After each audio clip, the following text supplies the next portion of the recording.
Nous sommes en direct sur la page Facebook de condolégal.com. L'émission numéro 25 traite des assemblées de copropriétaires virtuels. Alors, vous savez que depuis que la COVID-19, le coronavirus, a été déclaré crise, pandémie mondiale le 13 mars dernier, ça a suscité de nombreuses interrogations au sein des copropriétés. Les syndicats de propriétaires se sont dit comment on va faire nos assemblées, parce que vous savez que les réunions en personne étaient proscrites également, donc personne ne pouvait se réunir pour faire des assemblées. Donc, il y avait un blocage en termes fonctionnels au sein des copropriétés au Québec, pas juste au Québec, un peu partout dans le monde, j'imagine en tout cas. Alors, il y a eu un décret, un arrêté ministériel le 13 mars 2020, pas le 13 mars 2020, pardon, plutôt le 26 avril 2020.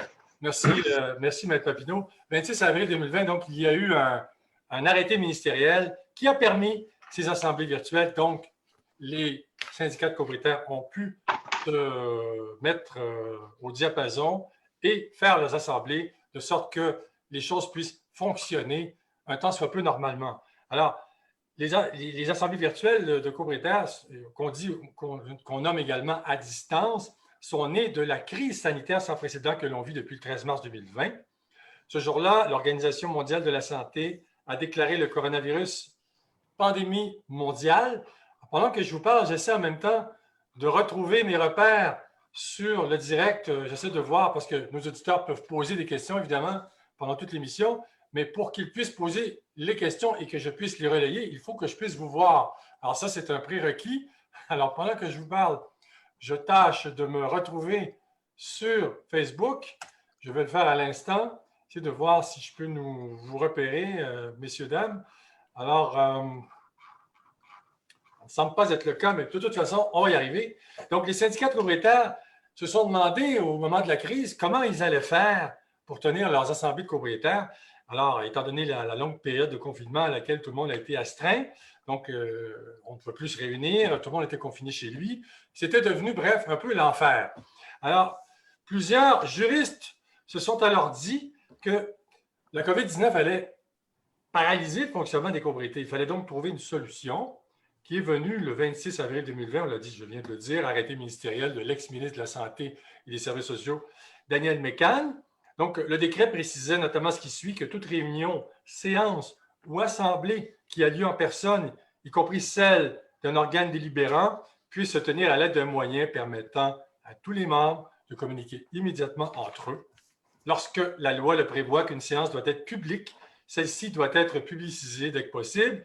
Et il y a aussi, lorsqu'un vote secret est requis, celui-ci puisse être tenu par tout moyen de communication convenu par toutes les personnes ayant droit de vote ou, à défaut, par tout moyen permettant à la fois de recueillir les votes de façon à ce qu'ils puissent être vérifiés subséquemment et de préserver le caractère secret du vote. Pour parler de tout ça, je suis en compagnie de Maître Yves Papineau, avocat émérite en droit de la copropriété. Bonsoir, Maître Papineau. Bonsoir, M. Seignier. Et également, je suis avec Jean-Marc Welch, cofondateur d'Imosquare, une entreprise qui conçoit notamment des sites web et qui a conçu, si je ne m'abuse, Jean-Marc, un logiciel d'assemblée de copropriétaires virtuel à distance appelé AG Connect, c'est bien ça? Oui, bonsoir François Seignier. Bonsoir, oui, c'est tout à fait ça. Bonsoir Jean-Marc Welch.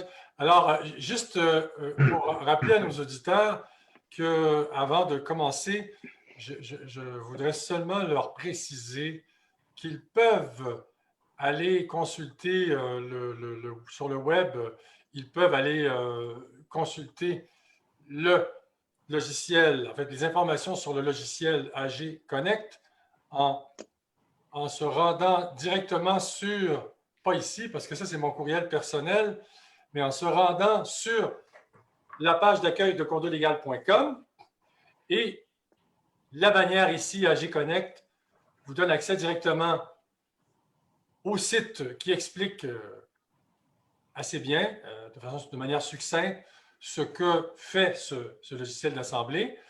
Et donc, AG Connect est accessible à tous et partout. On peut se connecter à partir d'une tablette, d'un téléphone intelligent. Bref, c'est vraiment le nec plus ultra actuellement là, en matière d'assemblée de copropriétaires. un logiciel d'assemblée comme AG Connect. Maître Papineau, on dit que bien avant la crise sanitaire, là, les assemblées de copropriétaires virtuelles faisaient déjà l'objet de discussions, puis que finalement, la COVID-19 n'aura été qu'un accélérateur du processus. Est-ce que vous pourriez nous faire un peu la genèse de tout ça? Alors, M. Sellier, moi, je me rappelle, il y a plus de 10 ans, dans un syndicat, nous avions un administrateur qui était en Arabie Saoudite pour des contrats. Il revenait à Montréal, il retournait, tout ça, et on faisait, au mois de décembre, l'assemblée avec un écran, et l'administrateur était à l'écran, on le voyait, on pouvait lui parler. Il avait donné une procuration à une autre personne pour le vote parce qu'il n'avait pas le droit de voter de façon virtuelle. Et ça a toujours été une idée de permettre, entre autres, on prend l'exemple des Snowbirds, ça a toujours été l'idée d'avoir une possibilité pour les gens qui physiquement ne peuvent pas y être.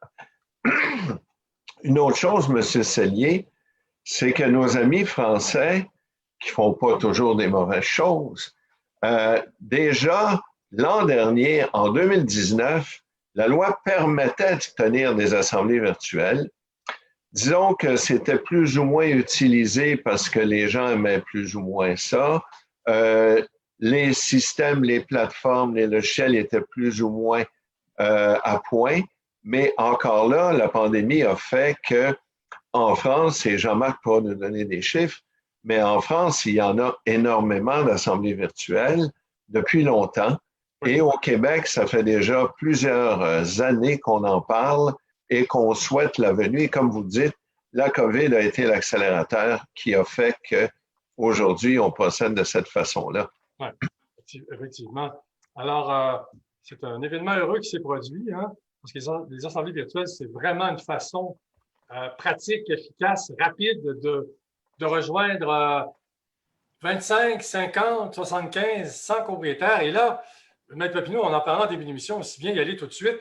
Il y a des économies de temps incroyables, non seulement pour les copropriétaires, qui adorent la formule pour la plupart, mais également, il y a une économie de temps et d'honoraires pour un juriste comme vous, par exemple, qui assistait à une assemblée. Pas besoin de vous déplacer si c'est à Saint-Sauveur, donc il y a des honoraires d'épargnés, là. Bien, il y a beaucoup d'économies, M. Sellier, et pas juste des honoraires d'avocats. Il y a des honoraires de gestionnaire. On n'a plus besoin d'avoir 2 ou 3 personnes à la porte pour faire signer la feuille de présence. On n'a pas besoin de retarder tout le monde 15-20 minutes, une demi-heure à la porte pour les faire signer. Tous les intervenants n'ont pas à se déplacer, que ce soit l'avocat, le comptable, le président d'élection, si on a à faire venir un architecte pour expliquer un projet. Alors, il y a énormément d'économies de ce côté-là. En plus, outre la prise des présences qui est beaucoup plus rapide, les votes, écoutez, avec l'assemblée virtuelle, vous pouvez avoir jusqu'à 1000 personnes qui sont là, qui sont présentes, qui participent. On en a fait un syndicat où il y a comme 560 copropriétaires. Ils n'étaient pas tous là, mais on a tenu un vote et plusieurs dans cette soirée-là. Écoutez, ça prenait 2 minutes à avoir le résultat, tandis que si on avait procédé comme antérieurement, écoutez, on avait pour des heures de plaisir.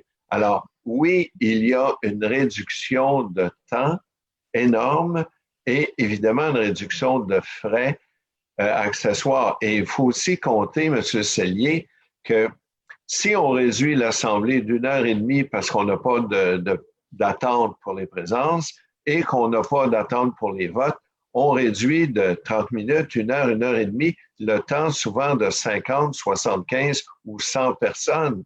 Alors, on peut réduire une centaine d'heures uniquement par l'utilisation du virtuel. Surtout que quand on sait qu'après 1 heure et demie, là, les esprits, le cerveau commence à fatiguer.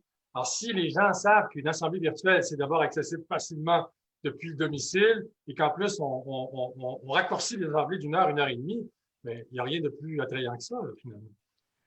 Écoutez, moi, je ne vois rien et j'en ai fait plusieurs depuis la COVID, là.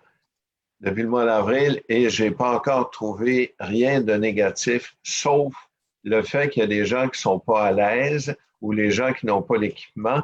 Mais vous savez, on a, dans mon cas, dans les assemblées où j'ai participé, nous avons eu dans tous les cas plus de participants que quand on faisait les assemblées en personne. Jean-Marc, oui, effectivement. Jean-Marc Welch, vous allez un peu nous expliquer là, les tenants et aboutissants de tout ça, là, toute l'approche, la démarche lorsqu'un syndicat de copropriétaires vous approche, vous dit « Nous aimerions tenir une assemblée de copropriétaires avec AG Connect ». Puis après, il y a une question d'un auditeur qui veut savoir combien ça coûte. On en parlait avant l'émission. Mais d'abord, Jean-Marc Welch, pourriez-vous nous résumer l'approche, la démarche, les étapes lorsqu'un syndicat de copropriétaires cogne à votre porte et vous dit « Nous voulons tenir une assemblée de copropriétaires virtuelle, s'il vous plaît, à distance ». Comment on fait ça? Je pense qu'en fait, la première des choses, ça va paraître un peu bizarre, mais c'est de réserver un créneau parce qu'il y a beaucoup de demandes et comme ça n'est pas simplement une plateforme, mais c'est une plateforme avec du service, il faut qu'on puisse assurer le service. Alors, on est capable d'assurer un nombre simultané d'assemblées assez important puisque comme je disais tout à l'heure avant l'émission, en ce moment, on en a 6 ou 7 qui sont en simultané. On peut monter même jusque 10 en simultané. Donc, on a quand même des créneaux, mais ça, c'est la première des démarches. Après, c'est de bien comprendre le principe. Alors, comme le disait Maître Papineau, c'est sûr que le Covid a accéléré la réflexion, mais que la réflexion, elle existait déjà préalablement. Comment on peut améliorer la participation en assemblée générale pour des gens qui ne sont pas forcément présents physiquement? Alors, effectivement, il y a des gens qui vont dire « Ouais, non, mais ce n'est pas une vraie assemblée. » Parce que, OK, si c'est une vraie assemblée, alors on pouvait jusqu'au 1er octobre faire à la fois un peu de présentiel, quelques membres dans une salle en bas et mixer avec des gens à distance. Là, depuis le 1er octobre, on est reparti 100% à distance puisque avec les mesures de protection sanitaire. Mais comment ça se passe? Les personnes, déjà, on les inscrit à une présentation de démonstration. On en fait tous les mercredis à 17h pour qu'ils s'imaginent, qu'ils se vulgarisent le système et qu'ils comprennent comment ça fonctionne pour voir ce que c'est le rendu en assemblée. Donc, on les simule comme étant des copropriétaires et puis on fait une fausse assemblée où on déclenche 1 ou 2 votes, puis pour les rassurer avec l'outil. Donc, les questions qui arrivent souvent, c'est celles qui sont passées là très rapidement dans le mail où j'ai répondu, dans le chat où j'ai répondu en direct. C'est est-ce que c'est inabordable les coûts? Non, on a des packages spéciaux pour les petits syndicats de copropriété où on fait un accompagnement complet avec la plateforme. On les aide à intégrer leur registre à partir des documents Excel qu'ils nous fournissent. On assiste les copropriétaires qui peuvent avoir un souci de connexion et on participe à l'Assemblée générale avec eux. Bien sûr, on n'est pas présent sur le podium, mais on est derrière juste pour faire les manipulations, pour aider à ouvrir les votes, pour faire les manipulations Zoom, comme François, vous faites là, pour nous faire participer à votre émission. Donc, en fait, c'est un ensemble de services qu'on donne. Ça commence à partir de $250 et après, le prix, il dépend du nombre de copropriétaires. Et on a des paliers, donc on a des grilles. On a une découpe des lots, ça va de moins de 10, moins de 25, moins de 50, moins de 100, moins de 250. Voilà. Et par exemple, une plateforme pour 250, c'est $400 pour l'accès à la plateforme, avec un nombre illimité, entre guillemets, d'heures pendant l'assemblée, mais avec toute la gestion des procurations, des éléments qui vont avec. Et après, on propose 2 services optionnels toujours. Un service d'accompagnement avant l'assemblée. Donc, on aide à injecter le registre. On aide à cliquer sur le bouton « Envoyer les invitations », à injecter les convocations, à mettre les points à l'ordre du jour en mettant les bonnes résolutions, articles 1096, 1097. On fait avant la gestion des procurations qu'on reçoit et qu'on injecte dans le système de telle sorte que quand on démarre l'AG, ça c'est un service optionnel qui va également ici à de 150 à $400 en fonction des volumes et du nombre de copropriétaires. Et puis après, on a un tarif forfaitaire d'accompagnement pendant l'AG. On a un package de 2 heures d'accompagnement à $225 où on effectue à partir de 19h ou même 18h ou pendant les heures de bureau, ça pourrait être aussi une discussion après, un accompagnement pour les manipulations que je vous indiquais. On ouvre les votes, on ferme les votes et on remet à la fin de l'Assemblée un package d'Assemblée générale au conseil d'administration qui comprend à la fois les feuilles de présence qui sont signées numériquement et de façon digitale, l'enregistrement des chats, l'enregistrement des vidéos et la synthèse des votes sous format numérique, qui est une traçabilité de tous les votes qui ont été faits. OK. Ah, il y a une question qui m'a échappé parce que après 4, on en perd une lorsqu'une une autre s'ajoute. Elle disait que, en fait, je pense que ça résume un peu ce que je vais vous poser comme question, M. Papineau. Est-ce qu'on peut quand même tenir une assemblée de copropriétaires virtuels à distance, même si un ou deux copropriétaires ou plus s'y objecteraient? La loi le permet et il n'y a personne qui peut s'objecter à ça. Là. La loi le permet et on ne peut la tenir. Mais vous savez, je répète, M. Sellier, il y a très peu d'objections parce que dans les faits, la participation a toujours été plus élevée que dans le cas du présentiel. Et en plus, les gens réalisent, et Jean-Marc pourra vous le confirmer, les gens qui l'ont essayé une fois sont heureux de dire l'année prochaine, on le refait de la même façon. Alors oui, il y a des gens qui n'aiment pas ça, mais il y a des gens qui n'aiment pas non plus descendre en bas dans la salle ou aller à la salle de réception au coin de la rue, ou des gens qui ne sont pas à Montréal pendant l'Assemblée, tandis qu'avec le virtuel, ils peuvent y aller. Jean-Marc, tout à l'heure, pendant votre intervention, si j'ai bien compris, vous dites qu'on peut notamment tout mettre dans l'emballage, entre autres l'avis de convocation aux assemblées, dans le logiciel AgiConnect. Est-ce que j'ai bien compris ou non? Alors, oui, non. Alors, ce n'est pas l'avis de convocation officiel, c'est une invitation digitale. C'est-à-dire, à côté de ça, vous faites votre convocation selon le mode prévu par votre déclaration de copropriété. Et nous, on double ça d'une convocation digitale avec un lien de connexion qui va donner en fait un code d'accès à chaque copropriétaire pour pouvoir se connecter. J'en profite pour répondre. Je vois qu'il y a des questions qui sont passées sur le chat qui disent les plus et les moins. Donc, il y a quelqu'un qui a suivi effectivement et qui dit bon, les plus, voilà, les moins. C'est vrai qu'il y a des inconvénients. La lenteur à l'activation des micros, ben oui, ça dépend de la réactivité de chaque personne à l'équipement informatique. Et effectivement, ça peut prendre quelques secondes pour que quelqu'un réussisse à cliquer sur la bonne icône du micro et donner les autorisations système. Pour pallier à ça, on propose une assemblée de réglage qui est forfaitaire, qui coûte $150 pour ceux qui ne sont pas très aguerris avec la technologie, où justement on connecte tout le monde pour accélérer ce processus en assemblée. Difficulté d'avoir des échanges et des débats. Alors ça, c'est vrai et faux. Ça va dépendre un peu comment la manière dont le président veut gérer les choses. Je vais laisser Yves intervenir sur ce point-là. La fonction main levée est trop petite. On est tout à fait d'accord avec vous et on utilise le chat actuellement et on travaille sur l'interface qui va sortir dans quelques semaines pour améliorer cette fonction de visibilité avec l'animateur. Voilà. Et il faut savoir que les questions écrites peuvent être oubliées dans le chat modéré. Bon, ben ça, c'est un choix du président d'Assemblée. Il faut savoir juste une chose, c'est que c'est un produit de technologie sur lequel on travaille depuis assez longtemps, qui est expérimenté très rapidement à l'expérience des utilisateurs parce que vous pouvez voir sur notre site internet, on doit en être à 150 AG tenus, 12 000 participants et qui progresse. Et on progresse vraiment dans l'interface et l'expérience d'un copropriétaire dans l'Assemblée générale et qu'on va mettre des ressources derrière pour améliorer au fur et à mesure l'expérience du temps. Mais comme le disait Maître Papineau tout à l'heure, dans 100% des cas, quand il était demandé est-ce qu'on reconduit le système pour 2021, qu'il y a eu un vote consultatif, dans 100% des cas, ça a été reconduit. Donc, ça veut dire quand même que l'expérience est plutôt très bonne et les commentaires qu'on a sont plutôt favorables, très favorables, même si effectivement, il y a toujours des personnes qui disent « je préfère l'assemblée physique ».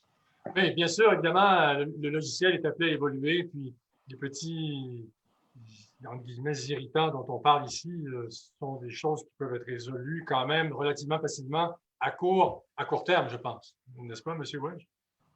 Oui.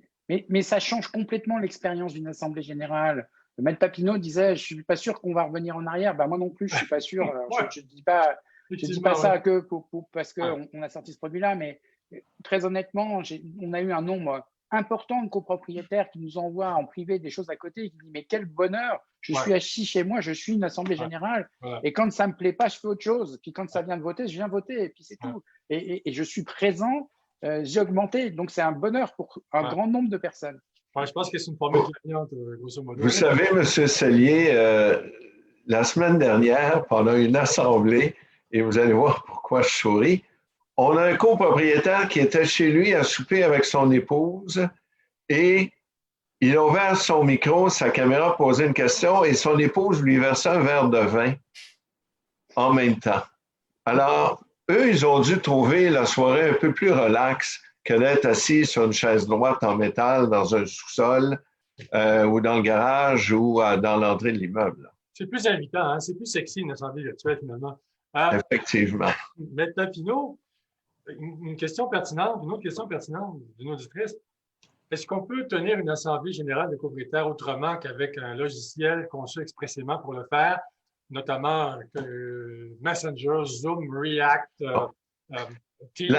La réponse est, ça dépend de l'assemblée et des copropriétaires. Et c'est très important parce que vous en avez parlé tantôt, l'arrêté ministériel dit bien, je vais prendre 2 minutes, 1 minute pour le lire et y revenir, que lorsqu'un vote secret est requis, celui-ci peut s'être tenu par tout moyen de communication convenu par toutes les personnes ayant droit de vote. Alors, si j'ai un vote, il faut que 100% des participants soient d'accord pour le tenir, disons, avec Zoom. Et s'il y en a un qui n'est pas d'accord pour le tenir avec Zoom, on ne peut pas le tenir. Et plus que ça, on dit que si les gens qui ont un droit de vote ne sont pas d'accord, à ce moment-là, il faut le tenir par tout moyen permettant à la fois de recueillir les votes de façon à ce qu'ils puissent être vérifiés subséquemment et préserver le caractère secret du vote. Alors, le logiciel AG Connect est conçu pour ça. À ma connaissance, il y en a 2 autres aussi qui sont conçus pour ça. Un émane d'un bureau d'avocat, l'autre émane d'un bureau de gestion. J'ai essayé les 3, mais j'ai essayé les 2 autres uniquement une fois chacun et j'ai du plaisir à travailler avec AG Connect parce qu'on le fait évoluer. Et AG Connect, comme les 2 autres logiciels, ne présente pas le problème de l'égalité. Si vous faites une assemblée virtuelle avec Zoom et qu'un des copropriétaires n'est pas d'accord, votre assemblée et toutes les décisions qui sont prises ne seront pas valides. Alors, c'est important de bien respecter la loi et de s'assurer qu'on répond aux exigences de l'arrêté ministériel. Pour donner suite à ce que vous venez de dire, Maître Papineau, une auditrice nous dit donc, si j'ai bien compris, nous pouvons tenir, si on utilise évidemment le logiciel de l'Assemblée de copropriétaires, nous pouvons tenir l'Assemblée même si tous les copropriétaires ne sont pas d'accord. Nous avons également le droit, parce que nous avons quelques copropriétaires qui risquent de nous poser des problèmes. Évidemment, ce sont les mêmes qui n'ont pas d'ordinateur. Donc, est-ce que cette dame dit vrai? Monsieur Sellier, il y a des gens qui n'ont pas d'auto. Ils vont aux assemblées pareilles. Moi, j'ai une dame, il y a 2 ou 3 semaines, elle m'a dit, vous savez, je n'ai pas d'ordinateur, mais je vais être là. Je vais inviter mon petit-fils, une dame qui avait 80 quelques années, elle dit, je vais inviter mon petit-fils à venir avec son ordinateur, je vais lui faire un bon souper et ça va nous faire une soirée agréable. Alors, si on veut, c'est agréable. Si on ne veut pas, ben, on trouve toujours des raisons de ne pas vouloir participer. Effectivement. Mais pourquoi, Maître Papineau, avec Zoom, pourquoi les règles sont différentes qu'avec un logiciel d'assemblée? Parce que Zoom ne permet pas de faire des votes secrets et ne conserve pas les votes secrets et ne permet pas de préserver le caractère. Avec Zoom, tu peux pas dire je vote contre là, et à moins que tout le monde le sache, à moins que tu le fasses avec le chat, à moins que tu le fasses verbalement, tandis qu'avec le logiciel comme AG Connect, on pèse sur le bouton, on vote ce qu'on veut et il y a AG Connect qui le reçoit et qui transmet ça au syndicat après, qui le conserve dans son registre. La même chose que si on avait un bulletin de vote papier. Tandis que Zoom ou les autres, Skype ou autrement, ne permet pas le caractère secret. Je me permets, Maître Papineau, M. Sellier, on a un petit document qui s'appelle un comparatif AG Connect Zoom. Ceux qui veulent, donc à nous le demander, on vous le transmettra. Puis vous verrez qu'il y a beaucoup de cases vertes du côté AG Connect et beaucoup de cases rouges du côté Zoom, mais j'en prends quelques-unes comme ça. C'est que gestion numérique de la feuille de présence, gestion numérique du PV, fourniture d'un lien unique de connexion qui n'est pas utilisable par quelqu'un d'autre. Ça veut dire qu'on contrôle qu'il n'y en ait qu'un qui se connecte. On ne peut pas se connecter à 2 sur le même lien. traceur numérique des archives, possibilité d'enregistrer les votes, la gestion automatique des indivisaires, la gestion des procurations, tous ces éléments-là, vous ne les avez pas. Même si vous êtes dans une copropriété de 8 personnes, ben, vous avez toujours un risque juridique à ne pas avoir mis l'ensemble des données qui sont nécessaires pour établir légalement une copropriété, enfin une assemblée générale. Vous prenez un risque quand même de le faire avec un outil qui n'est pas, entre guillemets, certifiable sur le suivi de l'assemblée. Oui, je comprends. Une autre question d'une auditrice. Est-ce que les propriétaires qui ne peuvent se joindre à l'assemblée via Zoom, parce qu'il y a quand même, on le sait, il y a quand même des syndicats de propriétaires qui vont le faire, hein, qui vont faire des assemblées avec Zoom. Malheureusement ou heureusement, bon, est-ce que ceux qui ne peuvent pas, parce qu'ils n'ont pas d'ordinateur, est-ce qu'ils peuvent, eux, se joindre à l'assemblée par téléphone, c'est-à-dire via la conférence? En G-Connect, moi, je peux vous dire, quand on a commencé les essais, je ne sais pas si Jean-Marc va s'en souvenir, ma fille était avec son cellulaire, mon fils avec sa tablette et moi avec mon ordinateur. Et ma fille avec son iPhone 10 a suivi et a procédé à l'assemblée qu'on avait. C'était évidemment une assemblée de pratique. Alors, avec le téléphone intelligent, ça se fait. Et il ne faut pas oublier une chose, M. Sellier. Ceux qui n'ont pas d'ordinateur peuvent quand même donner des procurations à leurs voisins, aux administrateurs, à leurs enfants, à leurs cousins, à qui ils veulent, et eux peuvent assister à l'Assemblée sans problème. Là. Ce n'est pas parce que tu n'as pas d'ordinateur que tu es privé de ton droit de vote et ton droit de participer à l'Assemblée. Donc, oui. Alors, après, on peut suivre aussi par téléphone, mais c'est que l'audio par téléphone. Donc, l'expérience, elle est limitée. Par contre, on peut avoir donné procuration à quelqu'un, son voisin ou un ami, pour suivre, qui va voter, et nous suivre l'Assemblée par téléphone. Donc ça, c'est possible. Alors, je me fais l'avocat du diable un peu, là. Évidemment, donner une procuration, quelqu'un donne une procuration parce qu'il ne peut pas assister à une assemblée, faute d'avoir un ordinateur. Ça peut être pénalisant dans le sens que cette personne-là présente pourrait apporter un plus à l'Assemblée, n'est-ce pas? Mais quand on les fait en présence, M. Sellier, et que la personne travaille le soir, ou la personne est en dehors de la ville, ou la personne n'a pas d'auto, elle ne se présente pas non plus. Alors, vous savez, je ne veux pas nier le fait que ce n'est pas tout le monde qui a un ordinateur, c'est pas tout le monde qui peut y participer. Mais je vais vous dire, j'en ai fait plusieurs et il y a toujours eu plus de participants virtuellement qu'en personne. Alors, ça doit démontrer quelque chose. Oui, vous disiez d'ailleurs que parmi les syndicats de copropriétaires que vous représentez en Assemblée, certains ont obtenu le quorum pour la première fois, je pense que vous l'avez dit en début d'émission, grâce aux assemblées à distance virtuelle. Regardez, on dit ça, puis ça paraît bien. On a eu 53,4 % des voix et on a procédé à l'Assemblée à la première reprise. Dans l'histoire de ces deux tours-là, qui sont les deux plus grosses à Montréal, il n'y avait jamais eu de quorum lors du premier envoi. Jamais. Je ne vous dis pas qu'on a eu 90%, mais au moins on a pu procéder. Alors, on a économisé des frais, on a sauvé du temps et ça a été mieux pour tout le monde. Comme vous dites tout à l'heure, pas seulement les frais d'avocat, mais les frais de location de salle, il faut recommencer, il faut renvoyer des avis, tatati, tatata. Alors, il faut les envoyer, si je ne m'abuse. Maintenant, Maître Papineau, est-ce que les avis de convocation peuvent être envoyés par courriel? La déclaration peut le prévoir. L'autre chose, il y a une loi qui a un nom, vous m'excuserez de la loi, là, mais sur les procédés technologiques, mais le nom de la loi est aussi long que le texte de loi. Et la loi dit qu'on peut utiliser des moyens technologiques pour donner des avis, donner des envois lorsque c'est possible et tout ça. Alors, est-ce qu'on peut le faire de façon virtuelle? La réponse, c'est oui, à moins que la déclaration prévoie expressément que non. Alors, encore là, on économise du papier, des timbres, des enveloppes et beaucoup d'énergie. Jean-Marc, je suis à vous dans quelques instants. Une autre question pour Yves, Maître Papineau, d'une auditrice. Avons-nous un délai maximum pour tenir une assemblée après la fin de notre année financière?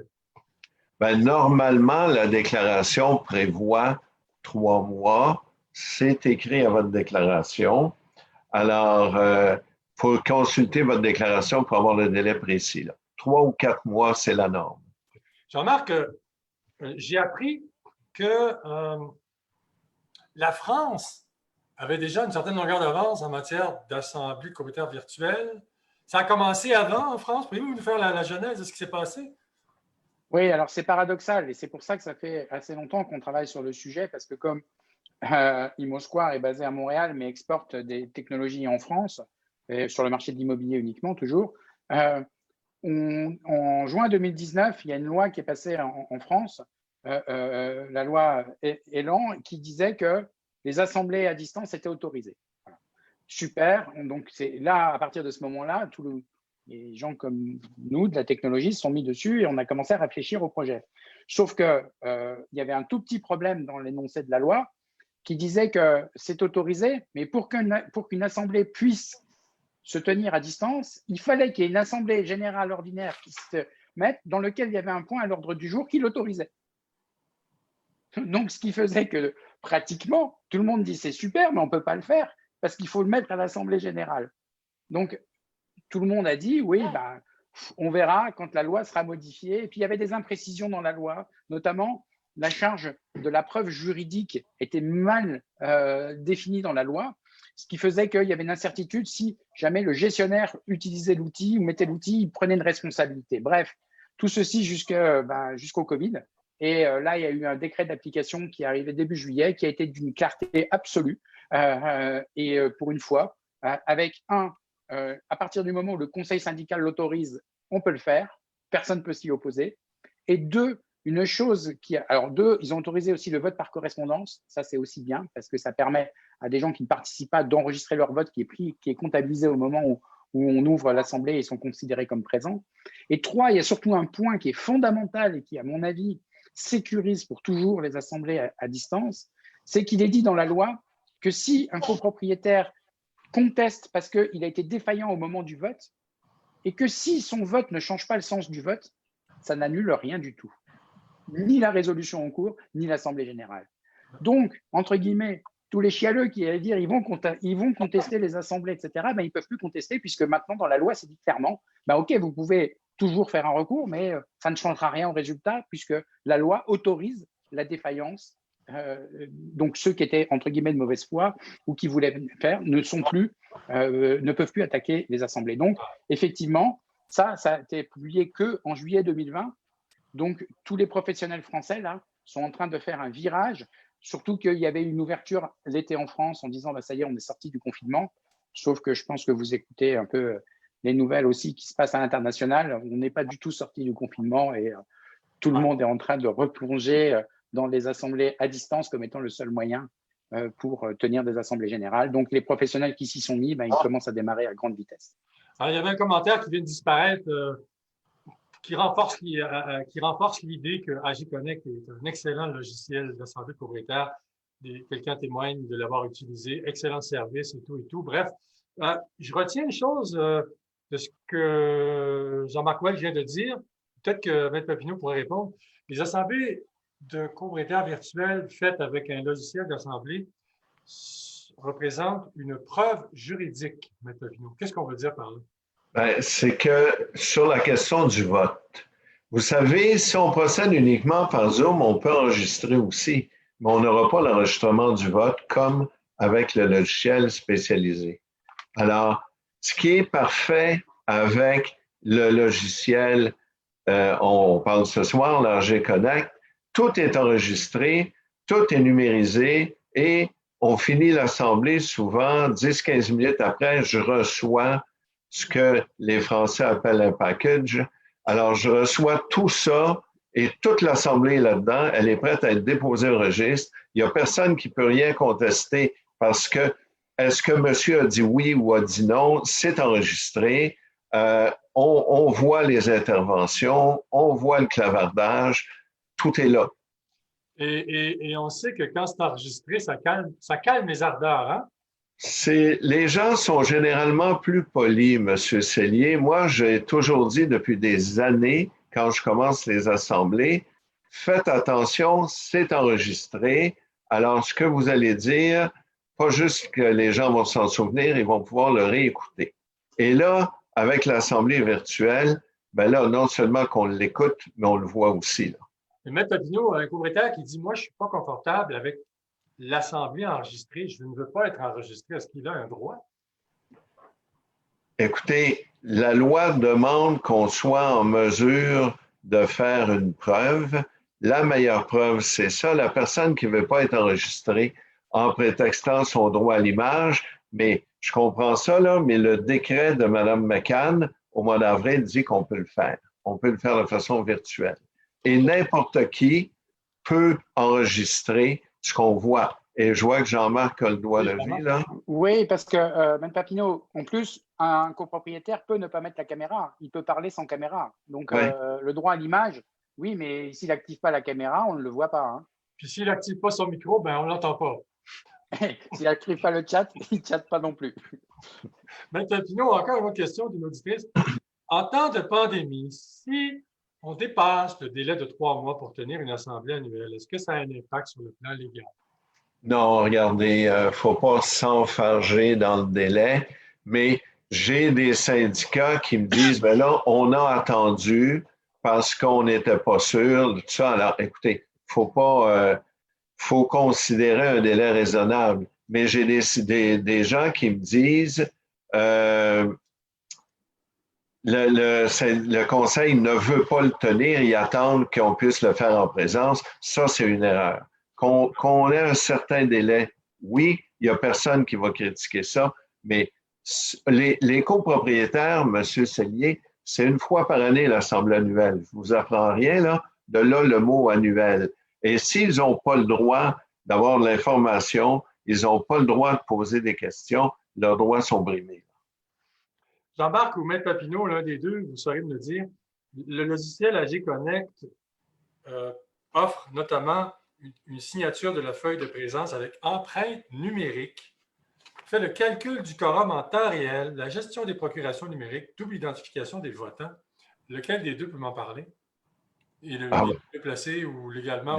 Les deux, Jean-Marc peut peut-être en parler. Et moi, je peux vous dire une chose là qui est très utile pour moi comme président de l'Assemblée, c'est que j'ai le quorum en temps réel. Alors, je sais si le quorum est maintenu ou pas. Je sais si le quorum augmente ou pas. Et on est capable là, de savoir si les gens partent ou pas. Alors ça, pour moi, c'est une bonne chose. Mais je vais laisser Jean-Marc s'il a autre chose. Oui, Jean-Marc, à propos de la feuille de présence avec empreinte numérique. Oui, l'empreinte numérique, en fait, on parle d'autre chose. L'empreinte numérique, c'est la trace de l'utilisateur numérique lorsqu'il se connecte à AG Connect. C'est-à-dire que lorsqu'il se connecte à AG Connect, on lui a donné un identifiant sécurisé, donc on sait qui c'est. Donc ça, c'est une chose. Mais en plus, on va aller tracer effectivement son numéro de certificat qu'il utilise en ce moment, son numéro IP, plus la localisation géographique, plus un ensemble de choses qui sont empreintes numériques, qui sert à strictement à rien, à part à certifier qu'il y a bien quelqu'un qui s'est connecté là. Et si un jour il y a une contestation, ben, on peut dire, ben, écoutez, oui, voilà, la connexion s'est faite avec votre code d'accès à tel endroit, avec tel numéro, avec telle machine, avec telle chose. Donc, on a une trace numérique. Est-ce que ça rejoint, Jean-Marc, un peu ce que je veux dire, c'est-à-dire le traçage numérique de tous les événements? AG Connect permet de délivrer un certificat de preuve de l'ensemble des actions ayant eu lieu durant l'Assemblée générale. C'est ça? Oui, c'est ça. C'est-à-dire que il faut voir que c'est une plateforme. Il faut que les gens, parce que c'est pas juste c'est pas un logiciel, c'est une plateforme avec un ensemble de services. Cette plateforme-là, elle doit donner des éléments de confiance. Nous, on a un tiers de confiance. Hein. On n'est pas un bureau de gestionnaire ni notaire, on est un outil. Donc, on a mis des outils qui vont permettre aux administrateurs d'avoir confiance dans tout ce qui s'y passe. Donc, si jamais un copropriétaire dit oui, je ne me suis pas connecté, ben, on va sur le compte du copropriétaire, on voit sa trace numérique. Si, vous êtes connecté tel jour, à telle heure, telle minute, et vous avez fait telle action, vous avez cliqué sur tel bouton, vous avez telle chose, telle chose, telle chose. Voilà. Ça, on a la trace.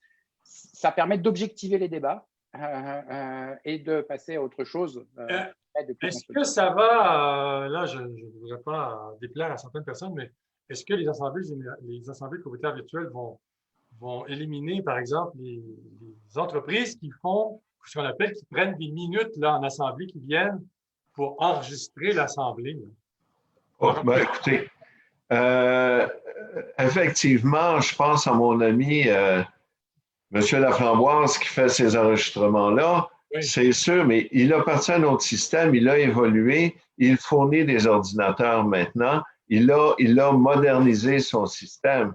C'est sûr que Denis Laframboise va peut-être moins louer son système d'amplification qu'il le louait, mais il ne faut pas oublier une autre chose. On parle d'assemblée virtuelle, mais éventuellement, on va probablement être capable de faire des assemblées hybrides. C'est-à-dire qu'on va avoir l'assemblée avec des gens en présence et avoir l'assemblée hybride. Vous savez, cet après-midi, là, je vous le disais avant l'émission, j'ai une dame qui est en Californie qui nous a dit « C'est la première fois que j'assiste à l'assemblée de copropriétaires de mon appartement à Montréal. » Habituellement, elle envoyait son neveu. Ouais. Alors, elle était à distance, mais il y aurait pu avoir des gens dans la salle aussi, et on combine ça. Là, vous touchez un point intéressant, M. Papineau. Il était temps, M. Cellier, que je touche un point intéressant. J'attendais. Finalement, ça s'est produit 41 minutes plus tard, après le début de l'émission. On plaisante, c'est toujours très intéressant ce que vous dites.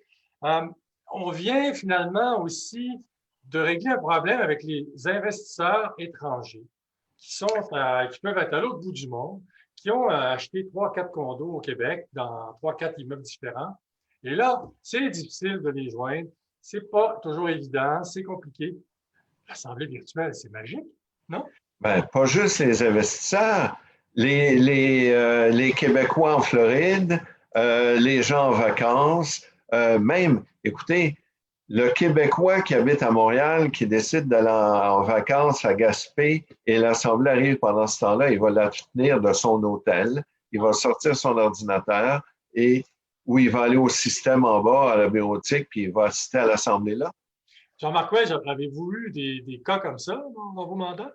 Oui, bien sûr. On a beaucoup de copropriétaires qui ne sont pas localisés à l'endroit de l'Assemblée. Hein, donc, ils sont localisés partout au Québec et à l'étranger, bien sûr. On voit, par exemple, là, quand on disait en France, en ce moment, les assemblées qui ont le plus démarré, c'est la Guadeloupe, la Réunion, Tahiti. Ces assemblées sur les îles où justement les insulaires avaient des difficultés de joindre. Ben là, pour le coup, ça marche. Mais je crois que le gros avenir, c'est aussi des assemblées hybrides, pandémie ou pas pandémie. Parce que les assemblées hybrides, le gros intérêt de l'assemblée hybride, c'est que avec votre smartphone, votre outil intelligent, là, vous rentrez dans l'assemblée avec ça, vous enregistrez votre feuille de présence, donc mesure sanitaire respectée. Au moment du vote, des outils comme AG Connect vont concentrer dans le même vote ceux qui sont dans la salle et ceux qui sont à distance. Avec instantanément, vous relevez les votes. Donc, vous pouvez avoir une salle avec des gens qui ont complètement leur smartphone, où le gestionnaire peut prendre aussi des votes à main levée avec l'interface. Tout ça est unifié. Et je crois que ça, c'est un vrai progrès pour la tenue d'une assemblée générale.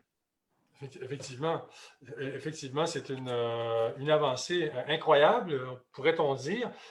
Jean-Marc, dans les précisions concernant le logiciel, on dit que le navigateur Internet Explorer Edge n'est pas supporté. En fait, Explorer Edge, rares sont ceux qui l'utilisent, je présume. C'est plutôt. On peut l'utiliser avec Chrome, Firefox. Oui, c'est ça. C'est-à-dire que, ma foi, oui, il y a des contraintes techniques. Les contraintes techniques, c'est on préconise Chrome, ça fonctionne avec une dernière version de Chrome sur n'importe quel environnement. On fonctionne avec Firefox, avec Safari, avec Opera, mais on ne fonctionne pas avec Edge ou Internet Explorer, hein, qui est celui de Windows. C'est gratuit de télécharger Chrome, il faut juste le télécharger et puis l'utiliser, c'est tout. Pas plus compliqué que ça. Une dame nous dit j'ai tenu une assemblée des copropriétaires était en Martinique. Alors, vous voyez, hein, il n'y a plus de frontières. L'informatique, le web n'a pas de frontières, c'est bien connu. Mais le gros intérêt de ça, c'est que là où le quorum n'était pas atteint, maintenant, il y a tous ceux qui ne venaient pas en assemblée, ils peuvent venir. Donc, on a un pourcentage qui est significatif de gens présents en plus. Et je dirais un chiffrage entre 10 ou 20% de participation supplémentaire depuis qu'il y a ces assemblées tenues avec un outil. Jean-Marc, j'ai une question pour vous d'un auditeur à qui vous avez répondu qu'à quelques reprises. Est-ce que vous avez répondu? Alors que nous voudrions faire une assemblée générale hybride, 6 propriétaires sur AgiConnect, 6 personnes physiquement présentes, est-ce que c'est 250 pour moins de 10 personnes ou 350 pour moins de 25 Non, personnes? le tarif, c'est par personne convoquée. Donc après, parce que quand on convoque, on dimensionne la salle, les procurations, le service qui va avec. Donc après, qu'il y en ait 5 qui décident d'être présents, 10 à distance, c'est pareil. De toute façon, il faut qu'on les unifie dans la même interface au final, la même feuille de vote Ouais. et la même feuille de présence. Donc, c'est le nombre total de copropriétaires convoqués. OK. Maître Papineau, on disait également au début d'émission que la notaire émérite Christine Gagnon prévoit maintenant dans la réécriture de déclaration de copropriété ou l'écriture purement et simplement d'une déclaration de copropriété, des clauses, elle prévoit des clauses concernant les assemblées de copropriétaires virtuelles parce que, corrigez-moi si je me trompe, actuellement, il y a un trou dans la loi. Ce n'est pas permis de faire des assemblées virtuelles, mais ce n'est pas non plus permis nécessairement, sauf en vertu de l'arrêté ministériel. Bon. L'arrêté ministériel le prévoit et prévoit comment ça doit se tenir parce que la norme est de le tenir en présence et la loi est faite pour des assemblées où les gens sont présents. Il n'y a rien dans la loi, par contre, qui interdit de la façon de le faire virtuel, mais comme vous dites, il n'y avait rien qui le permettait. Alors, Mel Gagnon, qui est celle qui s'occupe de rédiger les modèles pour la Chambre des notaires et qui est l'autorité au Québec en matière de copropriété, a prévu des nouveaux modèles dans sa déclaration où la déclaration va permettre de le tenir en virtuel avec des conditions au même titre que ce qui est prévu à l'arrêté ministériel. Donc c'est un peu, ce n'est pas, on ne remplace pas la loi, mais ça vient combler un vide juridique, là. Effectivement. Et ça va permettre, M. Cellier, on le dit depuis le début, ceux qui n'ont pas d'auto ou qui n'aiment pas ça se rendre seront sur leur ordinateur. Puis ceux qui sont sur l'ordinateur parce qu'ils ne veulent pas courir après le bureau, ils pourront rester au bureau aussi pour faire leur assemblée ou arriver plus tôt ou faire suite à leur télétravail. Tout le monde sera heureux. Oui. Un autre commentaire intéressant d'un internaute, mais juste avant, bon, la question, c'est peut-être poser la question, c'est y répondre, mais on pourrait peut-être confirmer. C'est évidemment le syndicat qui fait les frais pour l'assemblée de propriétaires à distance, je présume? Au même titre qu'il payait la salle, qu'il payait les personnes à la porte et les gestionnaires pour l'assemblée. Là. Et là-dessus, un autre internaute nous dit que dans le cas de grands ensembles en propriété de, disons, 75-100 portes et plus, il revient beaucoup moins cher de tenir une assemblée de propriétaires virtuelle que de louer une salle et tous les frais inhérents. Est-ce que c'est vrai? Est-ce qu'on peut dire ça? Bien, écoutez, c'est parce que si on loue une salle pour 100 personnes, on a la grandeur de la salle, mais on a aussi, et je le répète, on a les gens à la porte pour prendre les présences. On a les gens aussi qu'il faut garder toute la soirée pour compiler les votes. Ces gens-là, on n'en a plus besoin, là. Alors, il y a des assemblées, j'en fais une demain soir. Oui, effectivement, demain soir. L'an dernier, ça a été presque 1 heure de retard à l'entrée. On avait 3 personnes, ça n'a pas été suffisant. Il y avait des votes. Ça a été l'enfer parce que ça a duré trop longtemps. Et là, demain soir, on l'a fait justement avec AgiConnect, le même syndicat. Écoutez, le gestionnaire va être là pour constater, mais il va être seul, là, il n'y aura pas toute son équipe avec lui. Alors, non seulement qu'on n'a pas de salle à payer, on n'a pas de professionnels, mais les employés du gestionnaire aussi, on n'a pas besoin de les payer. Effectivement. Effectivement. Il y a vraiment des coûts. En fait, tout à l'heure, on disait que les syndicats, vous disiez que les syndicats de propriétaires qui ont goûté à la sauce à distance ne peuvent plus s'en passer. C'est donc, hein, je n'ai pas toujours le cas, Jean-Marc. Non, je n'ai pas dit qu'ils ne peuvent plus s'en passer.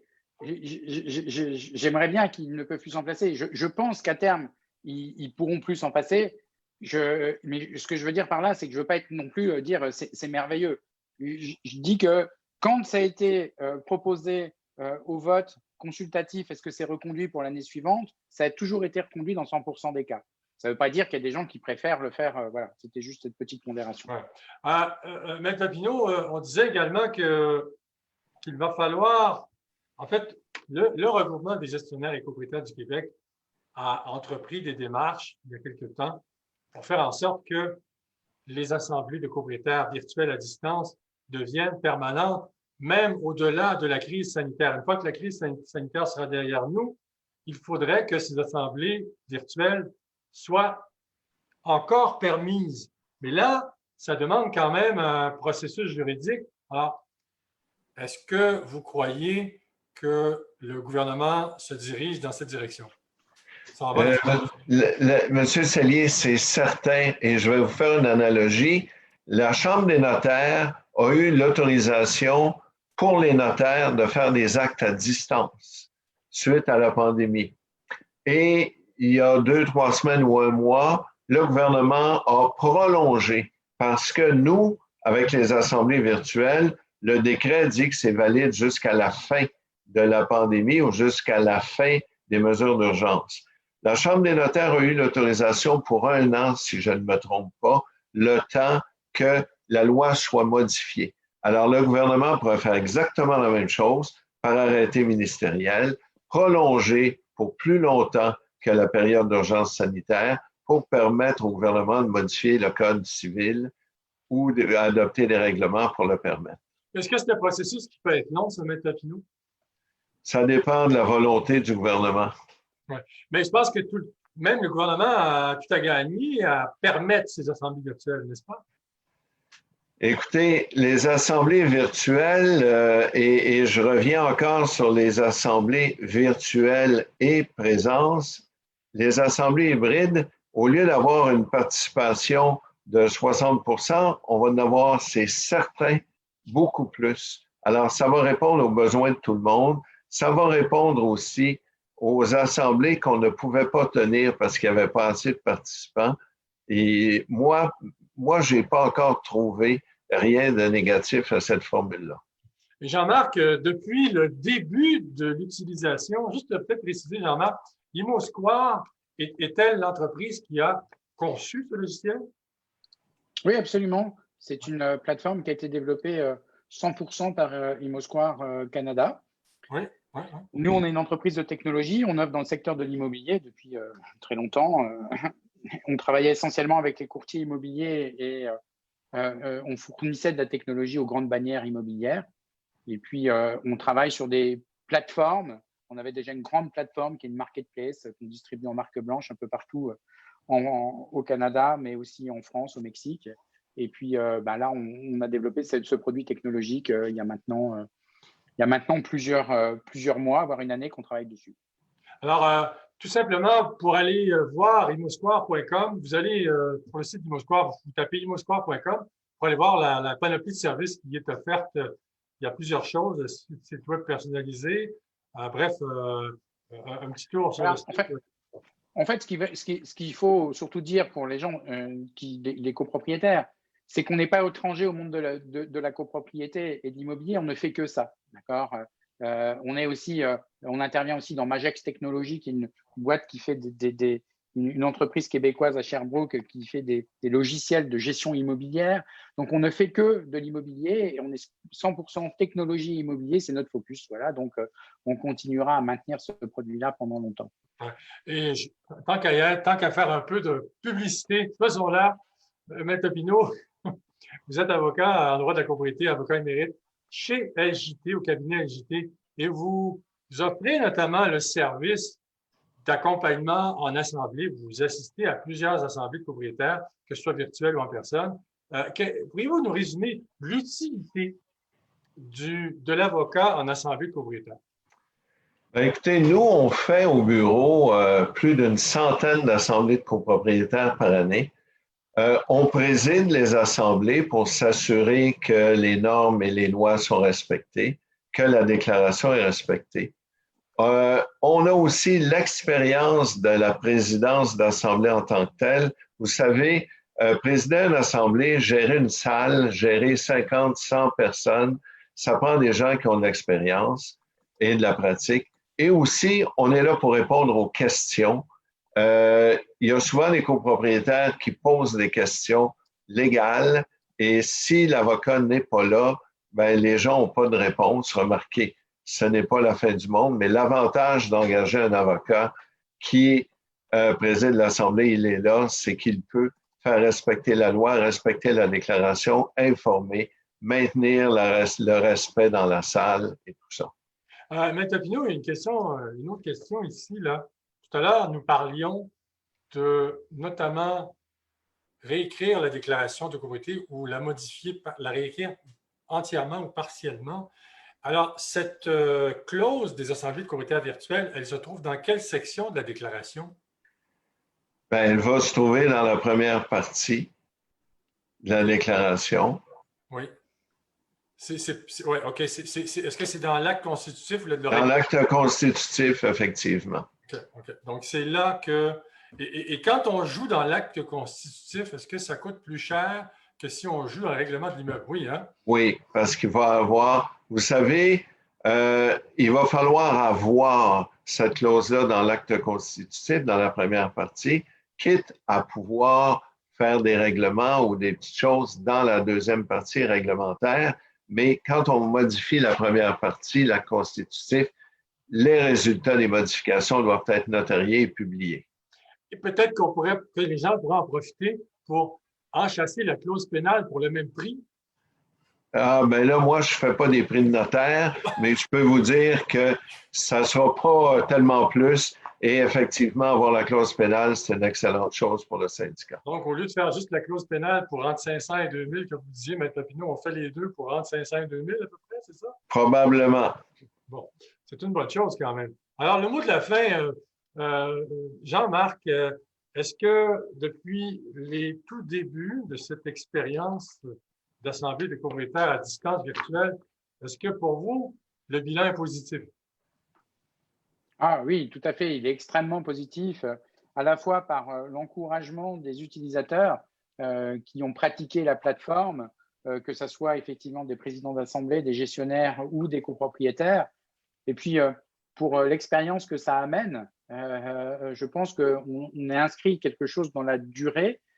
C'est un outil. Donc, je vois effectivement des commentaires des personnes qui disent oui, mais pour nous, on est une toute petite copro, ça ne sert à rien. Ben, écoutez, oui, pas de problème. Nous, on a évoqué les différences entre Zoom et ça. Si tout fonctionne bien, il n'y a pas de. Je pense qu'il faut continuer avec les outils actuels. Mais pour ceux qui ont besoin d'un service qui est finalement un service à la fois clé en main, qui mixe de la technologie et qui laisse la possibilité de faire des choses hybrides, ouais, moi, je pense que c'est quelque chose d'extrêmement positif. Et en tout cas, c'est les messages qu'on reçoit de la part de nos utilisateurs qu'on remercie de nous avoir donné leur confiance. Maître Papineau, une autre question. Notre gestionnaire nous a informé qu'il n'y aurait pas d'assemblée annuelle en 2020, uniquement dans les 90 jours de la nouvelle année fiscale. Est-ce légal? Je comprends mal la question, là. Il dit qu'il n'y en aura pas en 2020, mais il n'y a pas de raison. Il y a une année fiscale en 2020, comme dans toutes les années. Il devrait y avoir une assemblée de copropriétaires. Mais comme vous disiez tout à l'heure, étant donné la COVID-19 et tout ça, est-ce qu'on peut présumer qu'il y a plusieurs syndicats qui tiennent leurs assemblées de copropriétaires en retard? Et est-ce que, légalement parlant, ça a une incidence grave ou non? Il y a beaucoup d'assemblées qui sont tenues en retard. Comme je disais plus tôt, si on demeure dans le raisonnable, il n'y a pas de problème, mais il faut la tenir, il faut permettre aux copropriétaires de faire voir leur position et faire entendre leur voix. C'est tout le temps qu'on avait. Ça aurait pu durer 1 heure de plus. Ça passe très vite quand c'est agréable. Maître Yves Papineau, avocat émérite en droit de la copropriété, merci d'avoir été là ce soir. Plaisir. Jean-Marc Welch, cofondateur d'Imosquare, une entreprise qui produit notamment des sites web personnalisés et qui a conçu le logiciel d'assemblée de copropriétaires AG Connect. Merci d'y avoir été là avec nous ce soir également. Merci de l'invitation. Mesdames, messieurs, la semaine prochaine à 19h, même chose, mercredi pour une autre web radio. Merci d'avoir été là. Merci encore à nos deux invités. À très bientôt. Au revoir. Merci, bonne fin de soirée. Bonne soirée.